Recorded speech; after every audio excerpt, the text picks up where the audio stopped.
Good morning, Monterey. My name is Justine Stock. I'm a local and active community member, an overtime, full-time working mom, and a performing artist.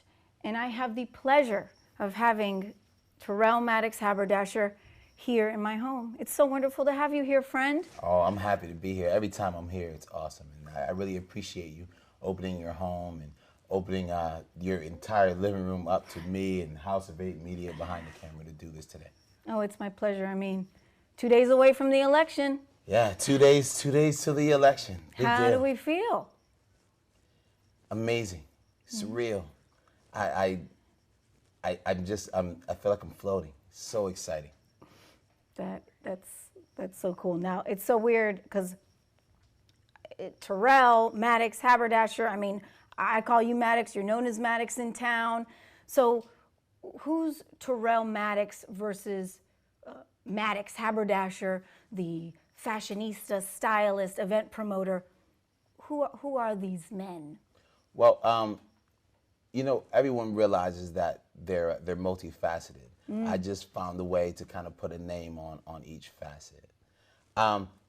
Terrell is my first name, and most people don't call me by my first name. Only people that have the last name Maddox usually call me Terrell, or TJ, as my mom and my sister and everyone calls me. My middle name is Jerome, so they call me TJ. So growing up, it was Terrell or TJ, and it became Maddox when I got in the Army. So you're sitting here running for Monterey City Council. Big job. Huge job, and huge responsibility. But I believe that I'm up for the task, and I believe that it's my duty as a community member to do what I can to help the community thrive. So there's obviously a lot of negativity, divisiveness going on both sides. I mean, I had my 9-year-old say to me, you know, I asked her, how do you feel about voting? And she said, good and bad. And I said, well, why bad? And she said, because of the fighting. So what does that mean to you? Because, I mean, we obviously need some real deep-seated bridge building and some positivity to propel things to move forward. Tell us, how do you feel about that? Where do you stand in building that? Your 9-year-old is very correct. 9-year-olds usually there's this divisiveness as a broad stroke all over the country, but very much locally, specifically with the measures and just the way that people separate where they live in our little areas on the peninsula. But I believe that the key to all of that is building bridges. And exactly what you were saying, I think the approach is better done by finding the similarities and then going from that to the differences in building a bridge. And I think that City Council is a group of bridge builders. Right. That's amazing. Now, there's a lot of measures out there, to be honest with you. I haven't had the time really to delve into the thick Bible book there. So for you, Terrell, what are some of the most important measures that you want us to really focus on? Well, one of the big ones that everyone's been very confused about is Measure J, and as it relates to public water. Okay. Just to sum it up, the best way to vote, in my opinion, is yes on J, because yes on J is a yes to the feasibility study. It's a yes on information. It's a yes on getting to the bottom of things. So in this age where we're trying to pull everyone together as a community, what better way is to make us collective stewards of our most precious resource? So that's why public water is my goal, and that's why I'm yes on J. One of the other things that I've really focused on, especially now that it's been announced that there's a housing crisis in our county, is homes for people, dwellings for people. I don't really like to use the word housing, because I feel like you house animals, you house cars, you house inanimate objects. Right. And I don't think that people need housing. I think that people need homes. And not Section 8, we're not talking that, right? You were saying to me before we started, you know, I love that. I think that that's so right on. Absolutely. Density is a slippery slope. we very much want dwellings and affordable homes for everyone on the peninsula, especially in Monterey as a city. But when you're working on that density, if you put a lot of the same people, even socioeconomically, in the same area, it's very difficult for them to see alternative ways of living. And it can easily go from affordable housing to workforce housing to Section 8 housing to the projects that run so rampant in other places in our country. So we just very much have to keep an eye on that sort of thing. Right. So you were in the military. I know that you grew up in Massachusetts, and you're so deeply in love with this area. You came to visit, and you ended up staying, right? Well, it was a visit in a military sort of way. Okay. Okay. I've been here now for almost as long as I was in the Army, which is 11 years. And in that 11 years, I moved every 2 years in the Army. So I never really had roots, as they say. And when I got to the Monterey Peninsula and I saw how gorgeous it was and decided to stay, I've been putting in those roots and planting those seeds for the entire decade. So it's just such a wonderful place. It's such a beautiful place. And I think it's my job, and I feel duty bound to be its steward. So the new peninsula, you talk about it, and I love it, and I want it, and I want to know more. What is that? What is that to you? The new peninsula, it's almost like a battle cry. It's almost like an elegant battle cry, I'd say. Initially, the new peninsula idea came up when myself, a couple of other people that don't live here anymore, unfortunately, but we decided to make it almost a steering committee to assist in the cohesion of our community through art specifically at that moment. But the idea has evolved as ideas do. Yeah. So now it's more of a way to get to that community utopia that we always want. And that road is usually through Renaissance, and this time we're calling that Renaissance the New Peninsula. I love it. Now, you have, you're here, you're sitting for Monterey City Council. Tell me a little bit about what are some of the things that propelled you here, even through your childhood. Maybe there's some instances through the military that really brought you here, sitting here, about to hopefully be elected November 6th. Absolutely. It's an interesting things how interesting things can happen, how stars can align and planets can align.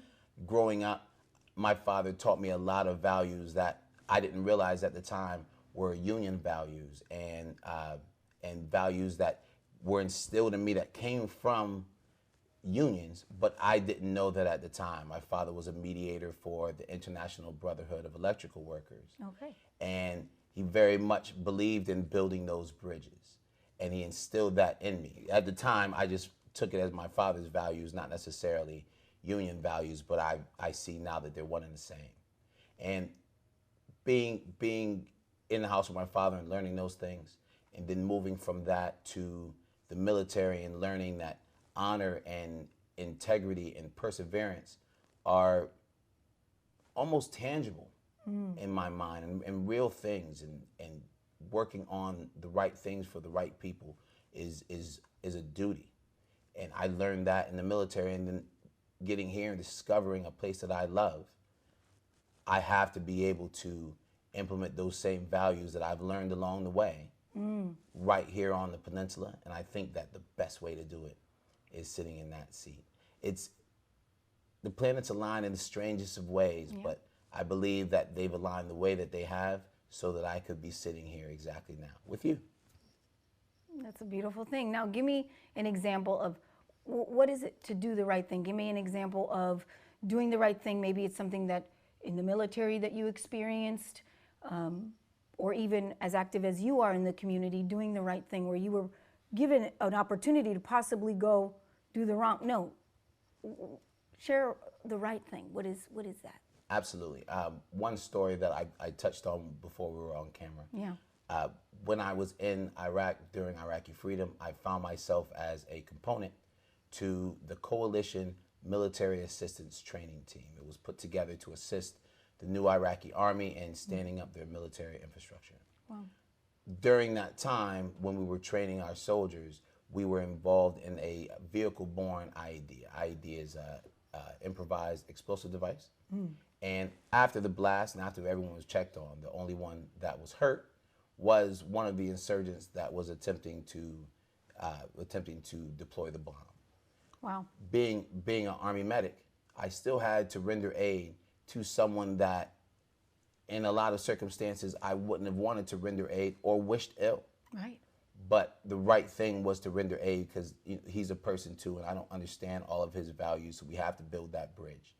Was it fun to help someone even though they tried to hurt people that I was with? Right. It was perplexing, but those moments and helping him have groomed me for the position that I'm headed for now. Wow. That's intense. It was very intense, but Yeah. most things are. And if I can make it through that, then I can steward our city. Right.